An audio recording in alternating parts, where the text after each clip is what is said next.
Hello, Primerica. Once again, we're going to do some training. Today, we're going to do two things.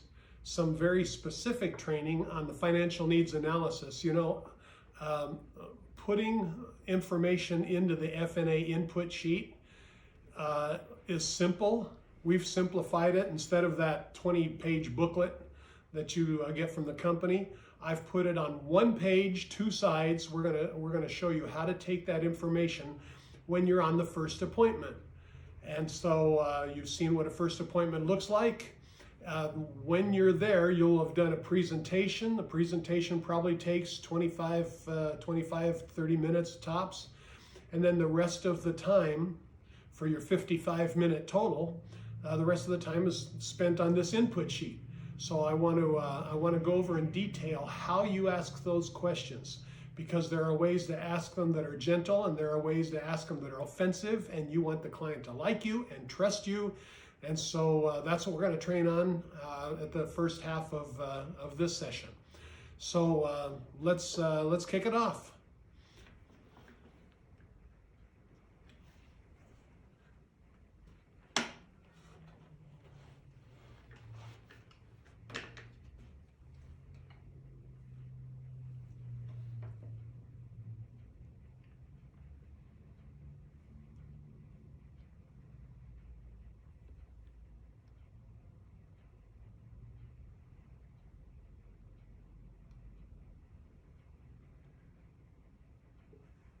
Yes. See, the man was doing the things that I don't know how to do. There are many things I don't know how to do, but one of them would be filming this. So thank you, Yuan, for doing this. The FNA input sheet, now remember that you're already sitting in the house and you probably already know their name. But if they have an unusual name, you might want them to spell it. If the last name is Smith, please don't have them spell it, okay? But whoever is the primary, so we're gonna say the primary is Mary and her last name is Example, okay? So you're gonna put in that top line, Mary, and then you see a little tiny dash in there for the middle initial, S, Example. Mary, do you have an email address? You put that in there. Your cell phone number, please. And same thing for the spouse. Let's say the spouse is John V. Example. So you're going to put John's name in there, his email address, his cell phone number. And you probably know their address since you're sitting in their house. But, you know, if there's any question about it, just clear that up. Address 1 is their street address. Address 2 is if there's apartment number or something like that, city. You may have to ask their zip code.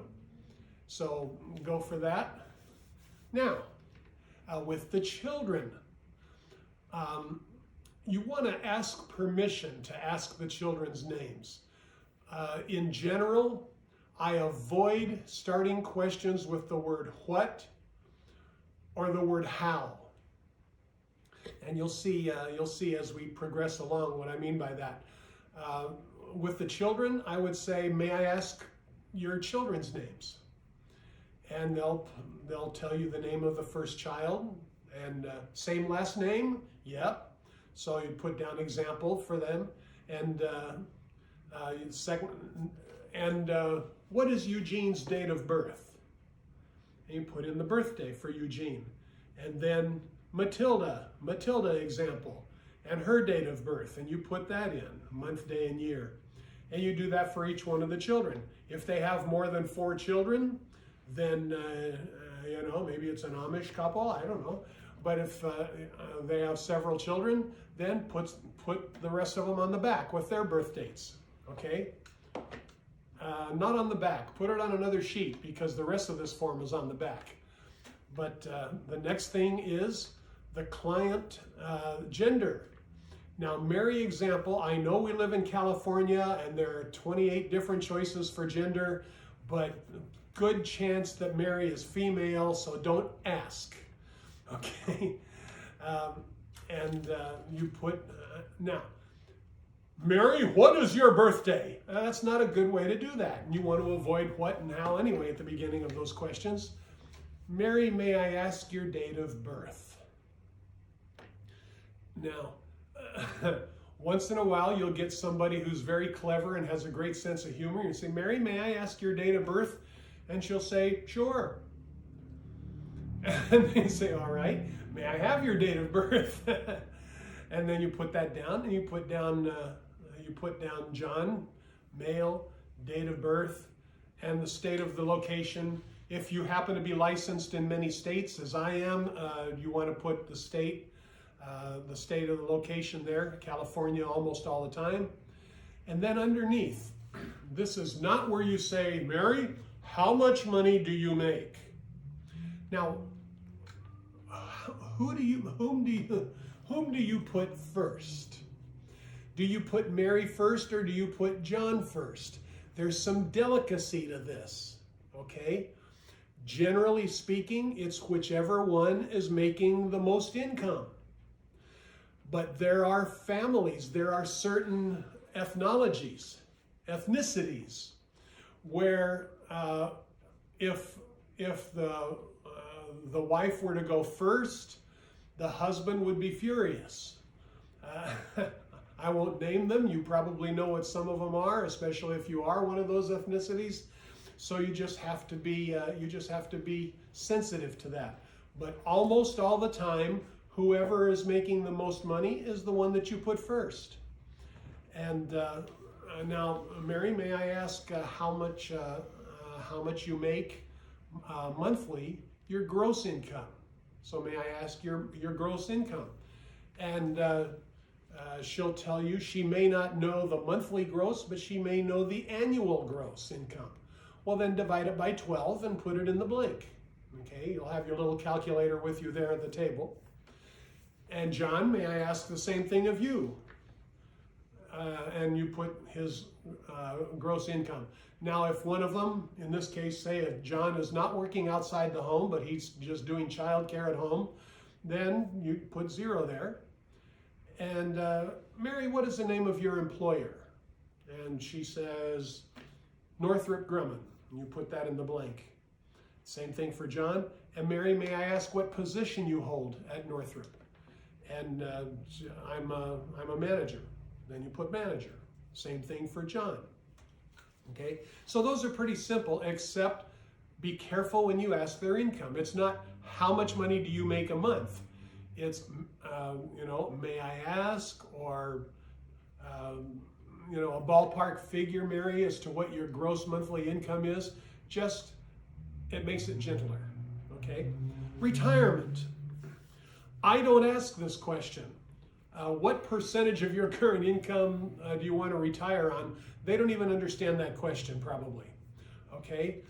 Put 80% in the blank, okay, 80%. Include Social Security. If they are in their 50s or 60s, I would circle yes. If they are in their 20s or 30s, maybe early 40s, you don't know if Social Security is going to be around when they retire, so I would circle no. I don't ask them, okay? Now, John and Mary, do you currently have any money saved for retirement? And Mary says, well, I have a 401k at work. Great, good job. Do you happen to know how much is in it? And this can be a ballpark figure. Now, let me talk a little bit about philosophy here. Many Primerica people say, even before the appointment, please have all your paperwork out. Have all of your bank statements, your retirement statements, your insurance policies, have them all out on the table so that we don't have to waste your time on the appointment. Many people who are very successful do that. I personally do not do that, and here's the reason. As soon as I ask for all that financial stuff to be on the table, who am I? I'm a salesperson. And remember, my job is here to train Bill. My job is not to get their financial information until I've done the presentation and now I've earned the right to go through this FNA questionnaire. I hope that makes sense. So I don't ask them to put all that stuff, and so if Mary doesn't happen to know how much, then I'll ask her, do you happen to have a recent 401k statement available? If she says no, don't say, well, go get it. I mean, don't order people around in their house, right?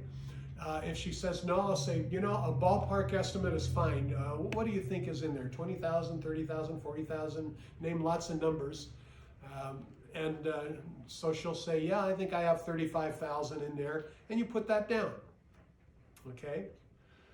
Now, John and Mary, do you have any retirement plan from employers you don't work with anymore? This is a very important question, and here's why. Because if John says, well, yeah, you know, I used to work with IBM, but they laid me off, and so I just quit and decided to take care of the kids. And so say, no problem, John. So your retirement funds are still with IBM? If he says yes, in your mind, you realize that you just got an opportunity to do a rollover. Okay? So, John, do you happen, but don't say that. It turns you into a salesperson. John, do you happen to know about how much is in that plan? Yeah, I think I had 40,000 before I left. Great. And you put down the 40,000, or you put down a yes. And since he says that it is still with IBM, it hasn't been rolled over yet. So you know the answer to that already. Okay, so yes or no, yes or no. Are you currently contributing any money toward a retirement plan? Now this would include your retirement plan at work. This would also include any IRAs. And Mary says, well, yeah, you know, I'm putting in 3% of my income. Don't make her compute 3% of her income. You already know her income. If her income is $5,000 a month, then 3% of that, take 5,000, multiply by 0.03 and put it in the blank. Okay, so don't ask the people to compute numbers for you. Same thing for John. Now, is your employer contributing money for you? Yeah, the employer matches. Do they match all of it? Yeah, they do. Okay, well then you put the same number, that $150 a month, you put that in the blank under employer contributions as well. So you ask each of them of that. Now, may I ask John and Mary, other than your retirement accounts, do you have any money put away in savings accounts and CDs or anything like that? And if they do, say, well, yeah, we have a CD that has $15,000 in it. Great. Put that under non-retirement assets. Okay. You do not include the home. Okay. And are you currently putting money into that account? No, it's just frozen. They're putting interest in however much they put in. Great. Then you put zeros in the contribute monthly blank. Now, on the flip side,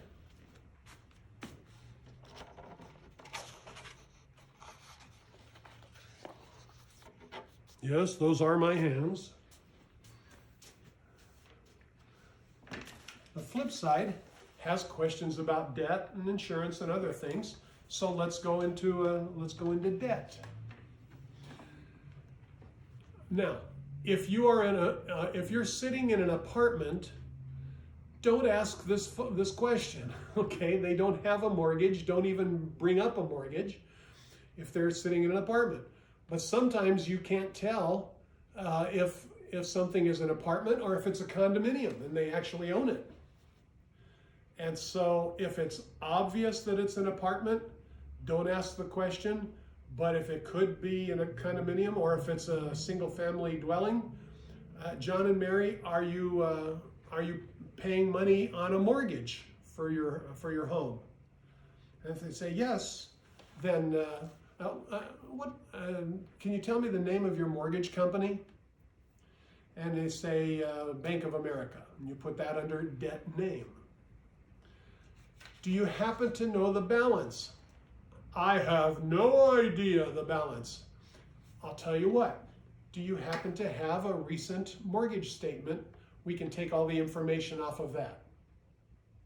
Very often they will be able to find that one, okay? So say, if you don't mind taking a couple minutes to find it, that way you don't have to come up with all the answers. I can just take the information off of that. Now, the balance is how much they owe. What would it take to pay off that mortgage? P&I stands for principal and interest. So what that is the amount that they are paying monthly. So you would ask them, and the monthly payment is what? And they say, and they'll either tell you, or it's on the statement itself. Either way, put down the principal and interest. Now, why did I put P&I? Many people with mortgages, by the way, in California, we're going to be talking about home loans very shortly in one of our training classes. But in California, they're not called mortgages.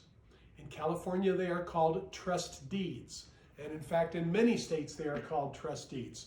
But almost everybody knows the word mortgage. They don't understand, they don't know the words trust deed. So I still use the word mortgage on this sheet. Okay? Now, the principal and interest does not include taxes and insurance.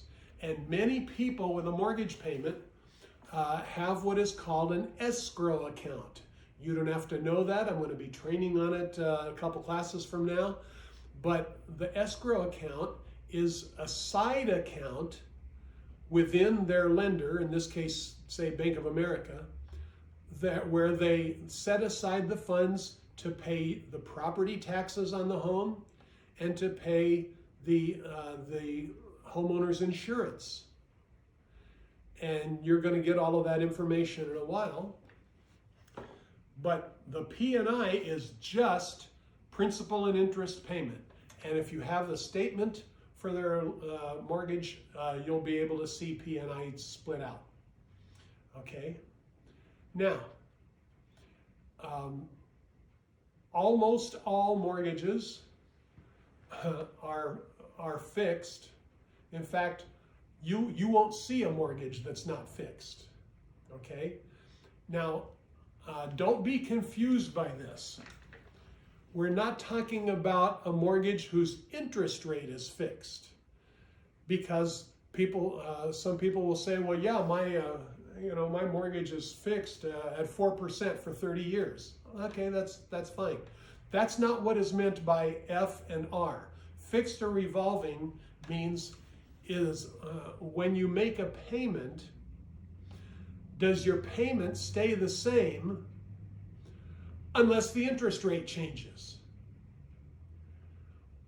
That's as opposed to revolving debt, which is typically credit card debt. We'll be training on that in a couple classes as well. But revolving debt, think credit cards. Fixed debt, think mortgages, car payments, that type of thing. Okay? So the first mortgage is a fixed debt. You just circle the F. And John and Mary, do you happen to know the approximate value of your home? Most people do. They say, oh yeah, it's $680,000, and you put that under home value. And now, the property taxes, if you're looking at their statement, and if the taxes and insurance are in this escrow account from your lender, then you'll be able to find that on the sheet. If not, do you have an estimate as to the amount of property taxes you pay, either per year or per month? If they give you the annual amount, yeah, we pay $3,500 a year, then divide it by 12 and put it in the blank. Okay, these are monthly. And the amount that you spend on homeowners insurance. And they'll say, well, let's see, we have life insurance. No, that's not that. The homeowner's insurance is your property and casualty insurance that insures the home and insures it against theft and fire and all of that. Oh, yes, we have that with State Farm. Okay, and the amount that you are paying per month on that, let's see, and they'll probably be able to estimate it. Okay? Now, let's talk about consumer debt, John and Mary. Do you have any credit card debt or car payments? Oh yeah, we have both. Great. Let's start with your car. To whom do you owe money on the car? And you'll say, oh, let's see, that's Ford Motor Company. And you put down Ford Motor Company, and do you happen to know the balance? You know, if you were to pay off your car, how much that would be? Yeah, we owe about $18,000 on it. Great. And your payment? What is your payment on that loan? And well, let's see. I don't remember. What do we pay, honey, per month on that? And usually the wife will know. And okay, $238 a month. Do you know the interest rate on the loan? And by the way, you want the interest rate on the mortgage too, but like I said, you can usually find that on the statement. You can always find that on the statement if they have that available. If not, just ask them, do you happen to know the interest rate on your loan? And same thing with this car payment. Do you know the interest rate on your car payment? Yeah, I think it's 7%. Put a 7 in there. Car payment, do not ask them if it's fixed or revolving. A car payment is fixed, so you circle the F. The next one, you have credit cards? Yep, bunch of them. No problem. Any Visa cards? So name them. Don't make them come up with this stuff. Prompt them. Any Visa cards? Yeah, I have one and Mary has one. Okay. So let's put down Visa 1 and Visa 2. And the balance, John, on your Visa card, oh, I think it's about $3,000. Put in $3,000. You do not need to know that it's $3,174.16. $3,000 is fine, okay? And what's your payment on that card? And he'll say how much it is, and do you happen to know the interest rate? I have no idea what the interest rate is. Well, do you happen to have a current statement from your credit card company? No, I would never, I throw them away as soon. Oh, no problem. You think the interest rate is more like 12%, 18%? Oh, it's probably 18%. Then put 18%. Okay? Now it's a credit card. Is that fixed or revolving? It's revolving. So you circle the R, you don't ask them. Okay? And you do that for all of their credit cards. If they have a student loan, ask, do you have any student loans? Now, if they're in their 50s, they probably don't have any student loans, okay? But find out. If it looks like they've been out of college for less than 15 years or so, then they might just have a student loan, so ask. And you get the same information on the student loans. A student loan is fixed. You'll circle F on that, okay? Now, John and Mary, do you have any current life insurance policies? And they'll say yes or no. Great. Do you happen to keep the policies here at home? Now, there are a couple of things that can come up here. Mary might say, well, my insurance is through Northrop. You know, it's through work. No problem. Do you have any information on it? Yeah, I have $300,000. Perfect. And the $300,000, you put that under the client, $300,000 coverage. And do you know what you are paying per month? That's going to go underneath. And she'll say, yeah, I'm paying about $8 a month. Okay? Now a bell goes off in your head.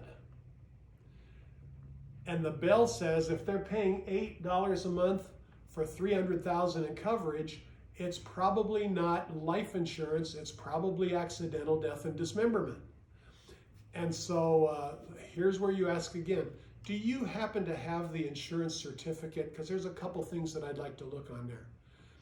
And in fact, if you keep your insurance policies at home, would you mind bringing them to the table, so all of them? Insurance on yourselves, insurance on your children, if you would bring them to the table, because there's some things that I want to show you there too. Now, hopefully they will say yes, they're willing to do that. Most people, after you do a good presentation and you've been nice to them and they like Bill, the person you're training, then they're likely to bring it. Once in a while you find somebody says, I'm sorry, we don't show our life insurance policies to anybody. And then you have to get estimates from them. You have to just guess. But most of the time they're willing to bring their insurance policies to the table. Now, you take a brief look at the policies, each one. And this would be a good time for you to say, Mary, would you mind bringing me a glass of water? And I'll take a look at these. I don't care if you want water. I just care that Mary has something to do so that they're not looking at each other. I don't care if you ask Mary or John, but see if you can get one of them out of the room long enough to not have them stare at each other while you're looking at their policies. Now, you go through the policies, and I know what you're thinking. Some of you are thinking, wait a minute, I'm brand new in this thing. This is going to be my second presentation ever. And I just told them that I want to show them a couple things in their policy. I don't know anything. I can't show them anything in their policy. Yes, you do. And here's what you know. We talked about it a few training classes before. You look on the cover of the policy. Go down to the bottom of the cover. If it says term insurance, then guess what kind it is? It's term insurance. That's all you need to know. If it doesn't say term insurance, if it says anything else, if it says whole life, universal life, flexible premium, adjustable life, variable universal life, endowment plans, 20-year pay life, if it says anything but it doesn't have the word term down there, you now know it's cash value insurance. This is not where you say, man, John and Mary, you really messed up now. You got the wrong kind of insurance. You can't do that because you just lost them, okay? You just want to know if it's term. If it's not term, it's cash value. And so, and many families have one or two of both. So here's what you do. You don't write down the information from the insurance policies. You don't fill in these blanks. Not yet. What you do is, you say, now, John and Mary, I notice that you have a couple of term insurance policies. Congratulations, that's the right kind. We just need to check to see if maybe you could save money. On the other policies, I have reason to believe that you could save a significant amount. But in order to know for sure, I'd like to borrow your policies for a day or two, take them to my office, put the information into a computer, and analyze them for you, and then a couple days later we'll bring them back to you and show you the results. Fair enough? Now, if you probably didn't memorize my exact words when I said that, so go back and watch the last 30 seconds of this video until you can write down every single word exactly the way I said it. I don't normally ask you to do that, but I'll give you the psychological reason for each one of those things. I did not say I'd like to take your policies to my office, because if you take their policies, that sounds pretty prohibitive to them. But if you say, I'd like to borrow your policies for a day or two, I haven't changed those words in 30 years because they're gentle. I'd like to borrow your policies for a day or two, and then take them to my office, put the information into a computer, analyze them for you, and bring them back to you a couple of days later to show you the results. Fair enough? A very strong psychological reason for each one of those phrases. Come and ask me if you want to know the reasons for them, but believe me, those are the phrases that work. And John and Mary will still like you after you say it that way. Once in a while you get somebody who says, sorry, I can't let the policies out of the house. Then the only other choice is that they make a copy of the entire policy. The policies are 40 or 50 pages long, and they say, well, I can give you the summary on the first page. That doesn't work. As we told you a few classes ago when we talked about the different kinds of insurance, when you pick up term insurance, there's a table in there that you need to be able to see, and they don't know what it looks like. When you pick up universal life, there are several pages that you need to be able to see. You need to be able to see the summary page up near the front. You need to be able to see the monthly table of mortality costs that's generally 4 or 5 pages into the policy. If there's variable insurance, you need to ask for the prospectus. Okay, so those are the things that we talked about a few classes ago. Hopefully you learned those. But those are the things that you need to ask for. And so if they're not willing to bring the policies to you, all you can do is guess. You're not going to have a decent proposal for them. So this has to do with the credibility that Bill has with them. If they're very close, if they're brother-in-law or sister-in-law or next-door neighbors or their best friends, they're not going to have any problem bringing those policies to the table. But if Bill met them on the street and said, let's do an appointment, and by some miracle they said yes, you're not likely to pick up anything, and they may not even let you ask any of these financial needs analysis questions. Don't go on those appointments. If Bill just met them and just talked to them, ask them to come to the office, ask them to a business briefing, either on Zoom or in the office. Ask them to attend one of our business briefings. Do not get an appointment with people that your trainee doesn't know. You're wasting your time, you're wasting the trainee's time, but more importantly, you're teaching that trainee a stupid thing to do. Okay? You don't tell them it's a stupid thing to do, but you're teaching them the wrong thing to do if you go on an appointment with somebody they barely know. Don't do it. You want to go on appointments with their best friend, their brother-in-law, the people they know best, their pastor, people they're very close to. Okay? So enough said about that. And then you'll put that information in at the office when you analyze that information.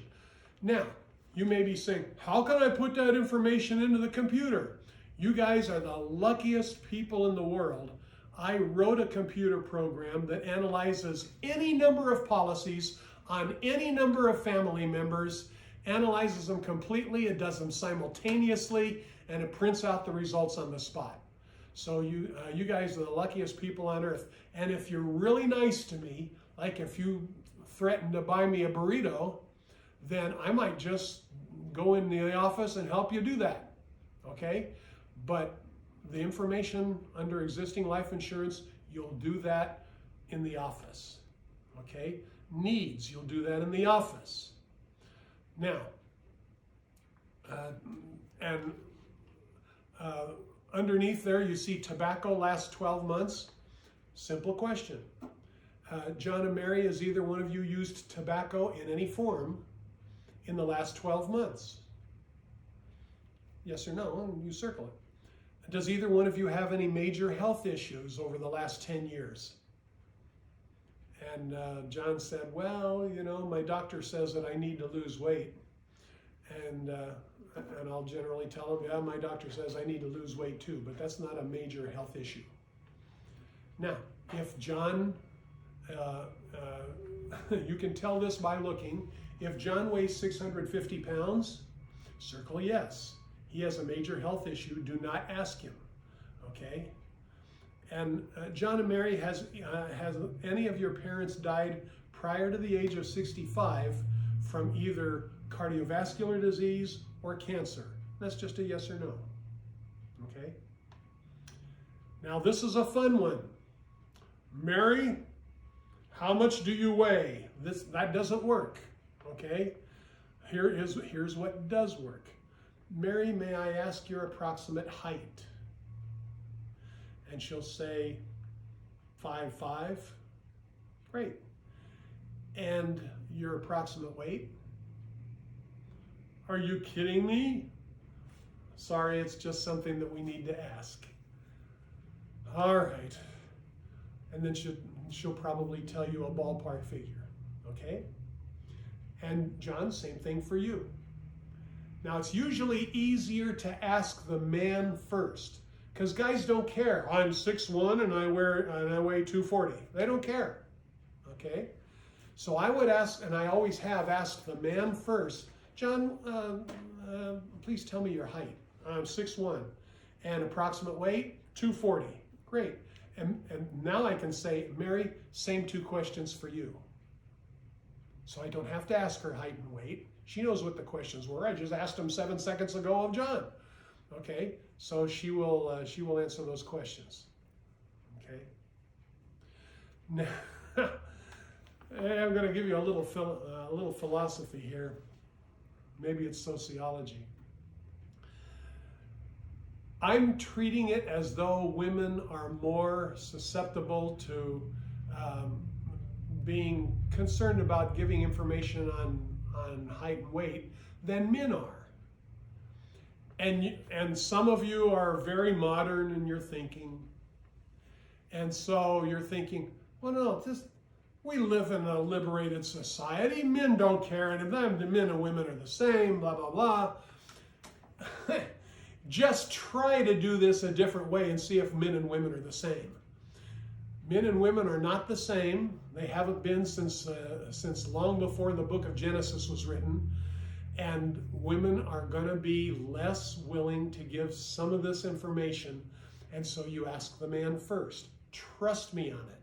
And if you're a woman, please don't take offense at that. If it isn't true for you, please don't take offense to that. But the percentages are in your favor if you ask the man first. Okay? Now, you probably already know if they have any children. But if you don't know, then say, I'm sorry, John and Mary, do you have children?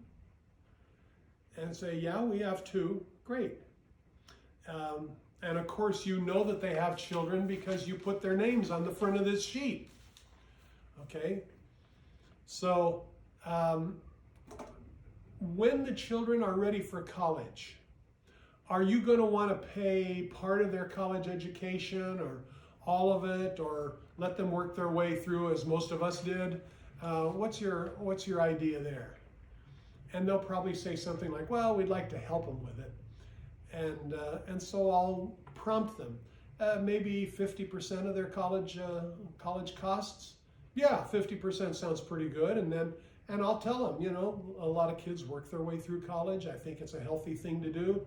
And so I'll help them out with this a little bit.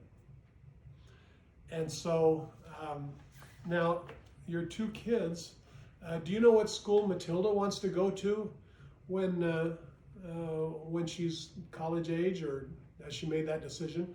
No, Dave, she's 3 years old. She hasn't made that decision yet. So how about, and suggest, if they don't know what school they want their children to go to, then suggest, what if we do what I always recommend? I mean, I was a college professor.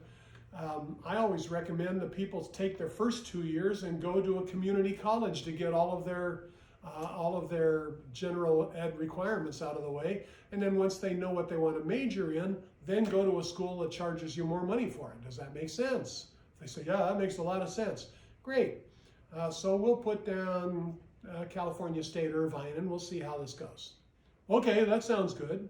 Just suggest some things gently to them. All right? Now, you already know if they have an emergency fund because you asked them if they had any bank accounts under non-retirement assets. If they have, so you can put that in here, or you can just leave it blank because you've already got the information already. Okay?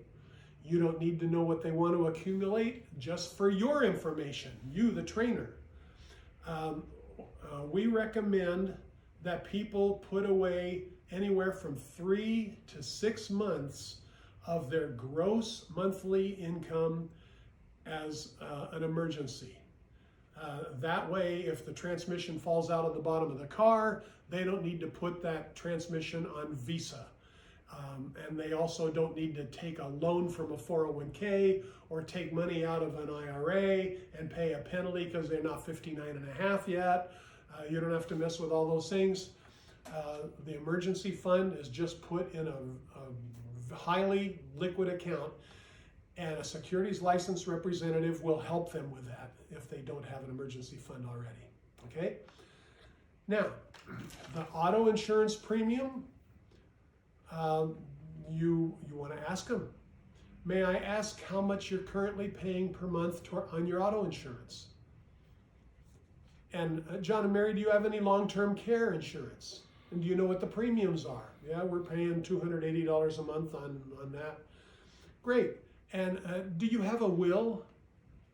No, we haven't got a will yet. Okay. Well, then they don't have legal protection, so you don't even bother to ask that. If they do have a will, say, do you have free access to an attorney? Are you kidding me? Yeah, free access at $850 an hour. So you joke with them a little bit about that, and then put the answer under legal protection, how much they're currently paying if they do have it. Some people actually have a prepaid legal plan and they're paying $25 a month or whatever, and put that in there. Okay. Now, last question, John and Mary. Thank you for being so patient with us. The last question is there any amount in addition to what you're currently paying that you would be comfortable setting aside for your future goals? Some people say, oh, maybe a couple $100. Some can say, oh, we could put as much as $500. Other people say, we're kind of on a fixed income. We're on a fixed income right now. We could maybe put $50 or $100. And whatever they say, that's the right answer. And you put that in that blank. At the end of that time, John and Mary, I can't tell you how much I thank you for letting us into your home. Thank you for being willing to help train Bill here. We would like to invite you to come to our office. Now, if you're during the COVID-19 crisis, they can't come to the office yet. We'd like to invite you to a very short business briefing. The one I saw last night was 16 minutes. It was fabulous. But we want to invite you to attend a very quick business briefing because Bill wanted to give you some information about the company. This is a way that you can earn significant extra income, but it may not be for you, but it might be for somebody that you know, and that would be very helpful to Bill. Because anybody that you refer, those referrals would go directly to Bill. And so if that's something you'd be willing to do, our business briefing is on, and you tell them the night, you tell them the time, you give them the address, give them your business card, and you thank them and you leave.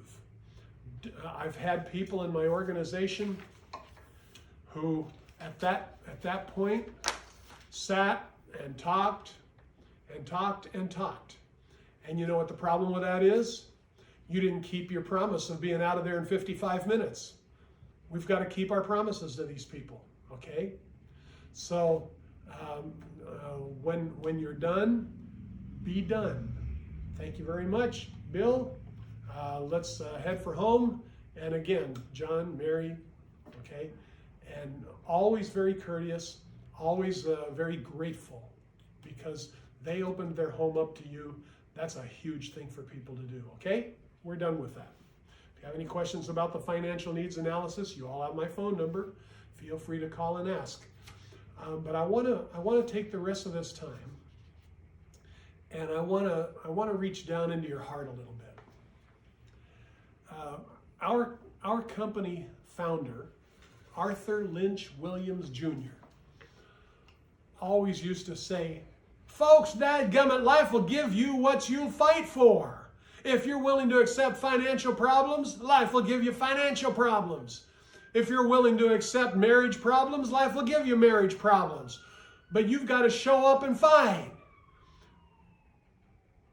Let me address your dreams. Now, if you don't have any dreams, sit down together. You and your spouse, if you have one of those. You and your fiance, if you have one of those. You and yourself, if you don't have one of those. But sit down and figure out, where do you want to be in 10 years?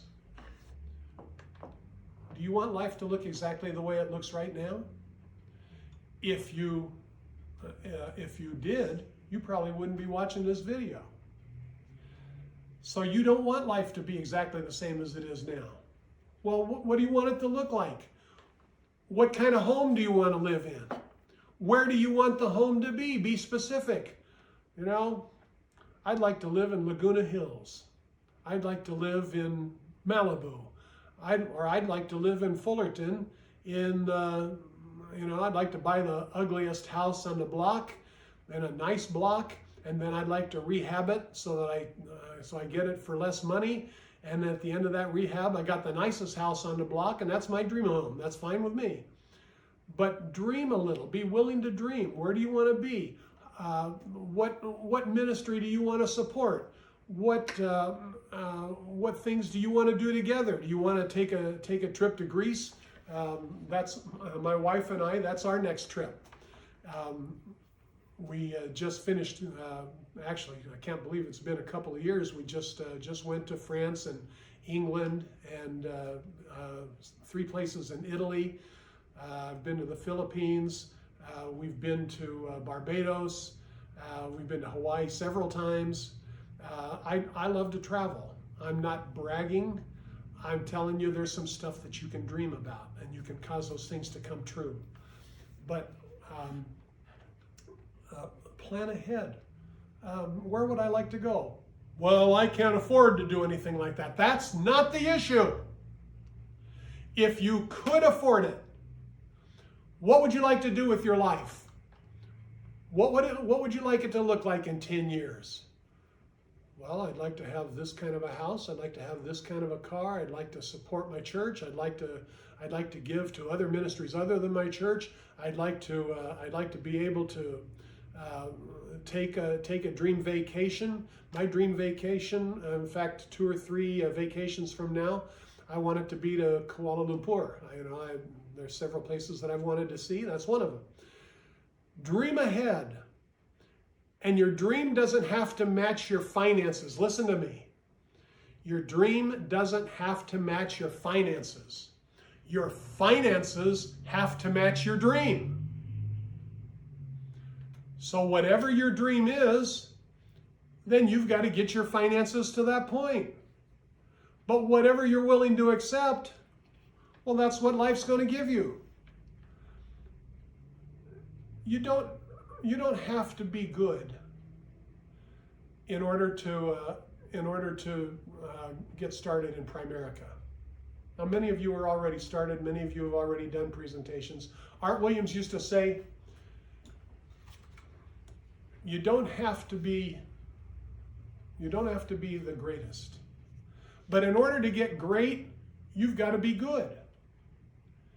In order to be good, you've got to do something. And so we've got to get in there in the very beginning and mess it up a little bit. My first presentation, many of you know the story, I was scared to death. I pretended I wasn't, but I was scared witless because I'd never done this before. I just knew it wasn't going to work. Turns out it did work. We got the sale on the second appointment. But it's okay to be scared. Be willing to mess things up. You don't have to know everything before going out there. You don't have to know everything before talking to somebody. You don't have to know anything before talking to somebody. All you have to know is, you know what? You really are the kind of person that I think would do very well in a company that I'm just starting with. I don't know anything about it, but I know you. And I think you would. I think you could make some serious money. I'd like you to be the guest at our office, and I'll come and pick you up. Fair enough? Now, if you can't go to the office yet because of COVID-19 or something else, we never know what kind of virus is going to come next.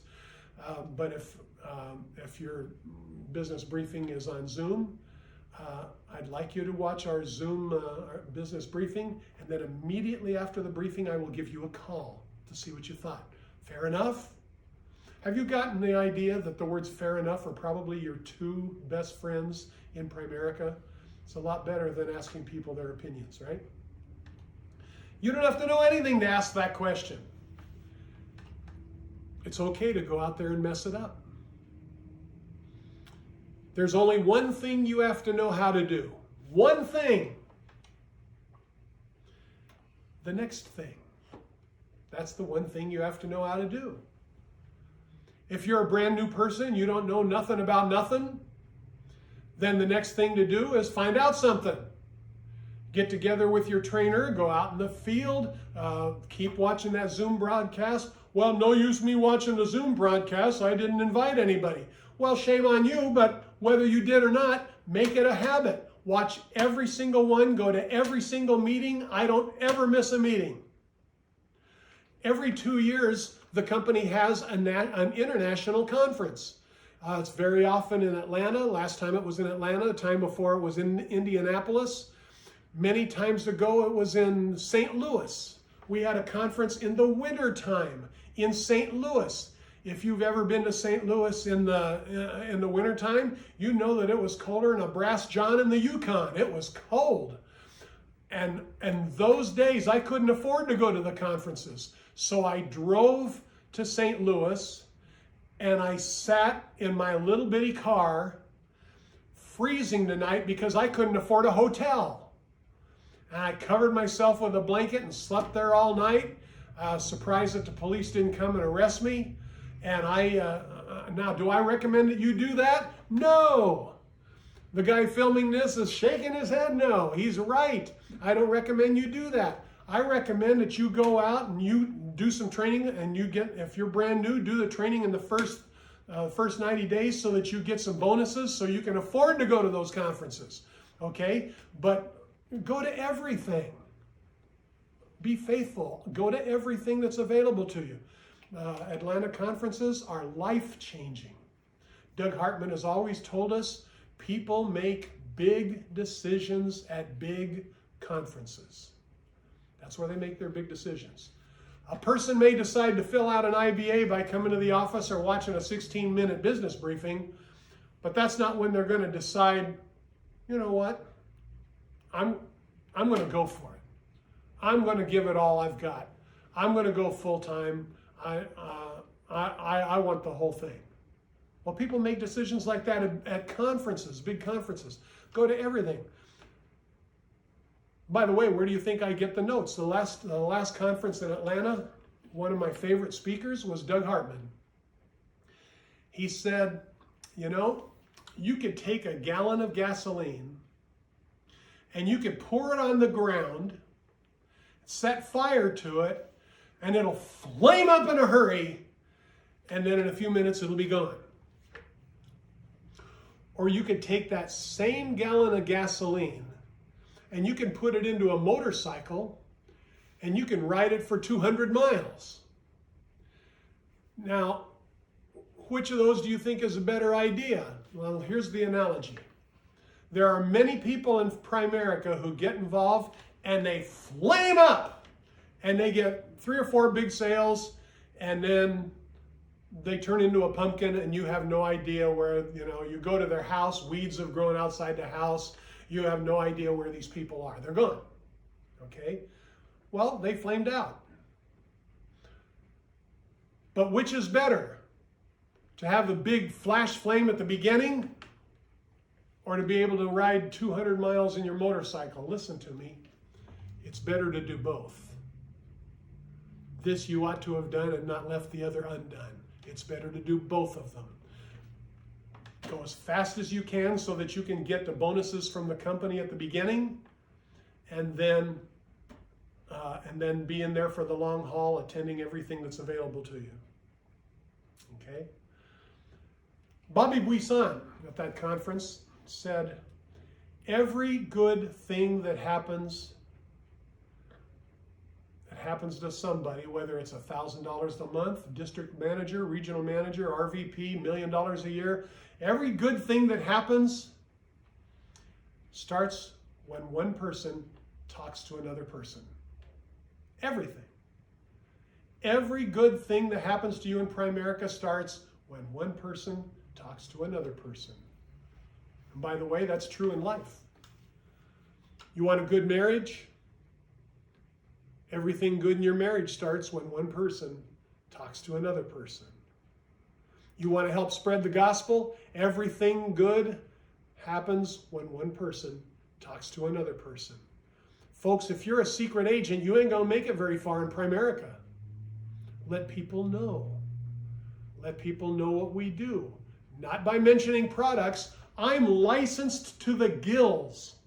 The man filming this is licensed to the gills. And if we talk to somebody, we don't talk about products. We talk about opportunity. Mario Arizon. I'm not going to go on for a long time here. We're almost done. Mario Arizon, who is one of our newest $2 million earners, said something at that conference that knocked me out. And if you know Mario, you know how loud he said it. Folks, your dreams are irreplaceable. Your dreams are irreplaceable. They're your dreams. They're not somebody else's dreams. They're what you want to do. Fight for your dreams. Show up and fight. If you want to achieve your dreams, you're going to have to show up and fight. Now, you can't control everything. You can only control two things. Number one, you can control your activity. You can go talk to that next person. And if you don't know what to say to them, ask your trainer, ask me, but talk to somebody. Mess it up. It's okay to go out and mess it up. You'll do better next time. But start talking to people. And you can control your own activity. How many appointments you schedule, all of that. You can't sign the application for people. You can't get the check from people, but you can control what you do. The second thing that you can control is your attitude. Well, I have a great attitude as long as everything's going okay. Folks, you've got to have a great attitude when there is no reason for you to have a good attitude. You've got to have an attitude when you just got a big chargeback. You've got to have a good attitude when somebody tells you no. You've got to have a good attitude when your best friend quits. You've got to have a good attitude all the time. That's not only the way to run a business, that's the way to run your family. You've got to have a good attitude all the time. Are your kids going to have a good attitude because you really tell them, little Johnny, it's real important to have a good attitude? No, he didn't care if you say it's really important. You know when Johnny's going to have a good attitude? When he sees your attitude. When Johnny sees your attitude, well, the same thing is true with your new associates. You bring a brand new person aboard and you say, man, I can't believe it. The home office always messes this up. Well, guess what? You just talked that person into quitting.